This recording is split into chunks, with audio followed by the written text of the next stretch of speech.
We are pleased to be joined by John Mooney, Executive Director and Education Writer, New Jersey Spotlight. John, tell folks the connection between Spotlight and the larger public television family. Well, thanks, Steve. As you know, Spotlight's been around for about 10 years. We were actually celebrating our 10th birthday pretty soon, but we were acquired by WNET, Channel 13 in New York, to be a partner with NJTV News in New Jersey, to be their digital arm. And we think it's a wonderful marriage. And really, I think the biggest beneficiary is our viewers and readers, who will get really more complete coverage of public affairs in New Jersey. And to that end, check out NJTV News every night and see exactly what John's talking about. John, let's get to some of the key issues, education issues.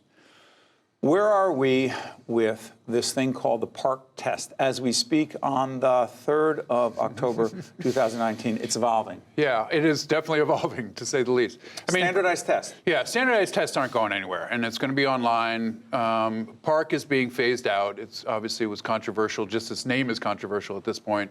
It'll be phased out. It'll ultimately be replaced by a very similar test with a different name.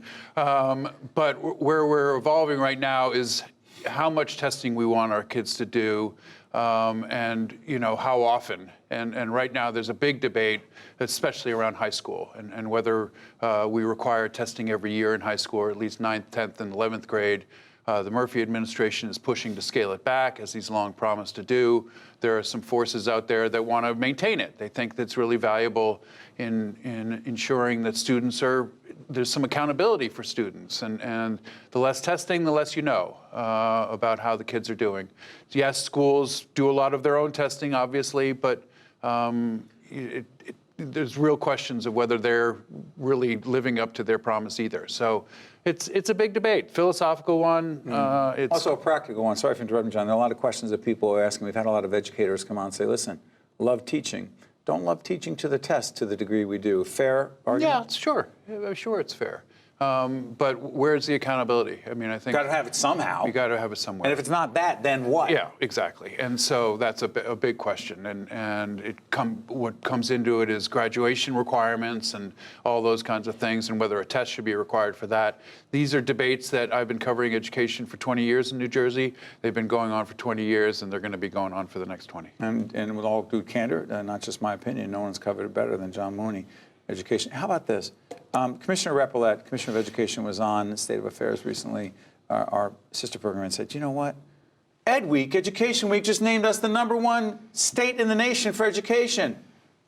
That's not fake news. No. and Education Week's a very reputable magazine. Is there a but? Weekly. Well, there's a but. It's not just, I mean, New Jersey's always been very high up in terms of performance. We're a wealthy state. Typically, performance follows wealth. And so we've done well. We've also made a big commitment to our urban schools, so they are stronger than most. But a big part of that math, which gets skipped over, is how much we spend on our schools. And New Jersey spends as much or more than any other state on its schools. So it's not just about performance. It's really about investment and spending on schools as much as anything. John, help people understand the state constitution of 1947, in fact, when it talked about schools, it said that the state had the responsibility. The state, while there are 600 plus school districts, the state ultimately has responsibility for largely funding the local schools in addition to property taxes, correct? Yeah, specifically it says the state has a responsibility to provide a thorough and efficient system of education for Lots of debate as to what that means to different people. Yeah, there's been a few court cases around that one. Just a few. Abbott versus Berg being the big one. Yeah, check out that. How about this? We had the Senate President on recently, Steve Sweeney, who's talked about his initiative called Path to Progress. Not just him, others involved. He's leading the effort.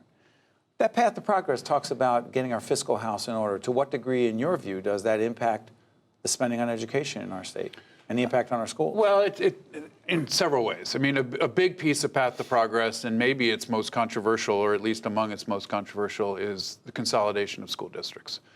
We have, as you mentioned, we have 600 school districts. There's clearly certain inefficiencies in that.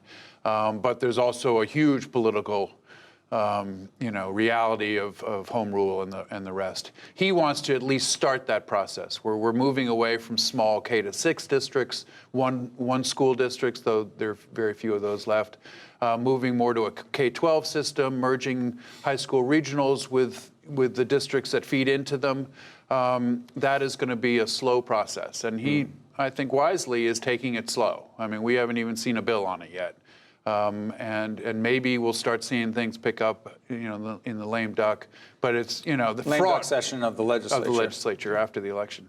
I mean, it's fraught with political peril, no doubt about it. And I think you'll see some movement. He, again, wisely, I think, has gotten some takers on this, who we haven't heard yet. But when he puts forward that bill, there'll be a couple takers already out there.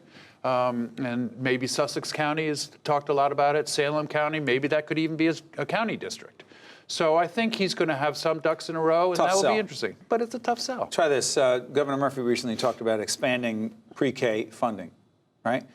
That's not the first time. It's continued to expand. This whole idea of universal pre-K, where are we right now? How close are we to that, and why does it matter? Loaded questions, I know. Well, yeah. I mean, we're a ways, quite a ways from universal, but it is expanding. It's obviously in all the the neediest districts. Abbott, is it 28 or 31? 31. 31 Abbott districts which that are defined by the courts. Yeah, defined by the courts, and they're largely the neediest, but there's lots of poor kids who don't live in those cities. And slowly but surely, they're reaching them. I think, we're roughly probably a third of the way there in terms of reaching all those kids in those communities. For universal, for pre-K? Well, for students who would be eligible as low income. It's not all kids out there by any means. And it's huge. I mean, the benefits of pre-K, ask anybody who sends their kid to school before kindergarten, what the value it is for that kid then going into kindergarten and on to the higher grades. It's, learning those skills early, social, learning early letter skills, early math skills. There's no doubt the benefit. And it's both empirical and anecdotal. So, it is, I would say Governor Murphy's biggest accomplishment so far is getting that going. Revived, it sort of went dormant under Chris Christie for a while. It didn't shrink, but it didn't grow. Now it's starting to grow. And by the way, check out pre-K, an initiative we have, we'll put up on the air right now, our website from right from the start, NJ, which focuses on the importance of early child care, 0 to 3, if you will, birth to 3. John, vaping and our schools. I mean, there's a large societal question. We'll have the Commissioner of Health talking about it, Judy Persicelli and others. But as an educational school issue, you say? Yeah, I mean, it's ubiquitous. And I know a lot of educators, obviously, and talk to them. And, starting in 5th grade, maybe even a little younger, but certainly 5th, 6th grade, these kids are bringing them in and they're sneaking them off into the bathroom. You hear stories in high schools where they're in the back row, leaning on their collar. So it's everywhere. And educators have talked about it more than most. I mean, it really in the last couple of years just sort of came out of nowhere. As in terms of its popularity. Now the dangers, how that all shakes out is going to be interesting. But the role of the schools, sorry for interrupting, the role of the schools in all this is? To not allow it, but it is. But to police it, do they have the resources to police this vaping crisis? And it can be so concealed. I mean, that's the thing. And it can be odorless. And I don't know a whole lot about it, certainly having never done it, but it's certainly real. And it affects schools. Before I let you out of here, a place for the future of local media. You know it well. Yeah, it's a really interesting time. I mean, it really is, to say the least. I mean, I think Spotlight has found a really good place for itself and for the state. I think public media in New Jersey is strong, but it's evolving. We're weighing how do we transition to a more digital. I mean, we all carry these phones. That's our newspaper now. And talking to each other through social. These are all, it's a very different world than when I started as a reporter, back in, I won't even say the year. But many years at the Ledger and doing great work. And by the way, we're evolving as well at our not-for-profit production company. John, thank you. Always a pleasure, Steve. We learn a lot every time you're with us. State of Affairs with Steve Adubato is a production of the Caucus Educational Corporation.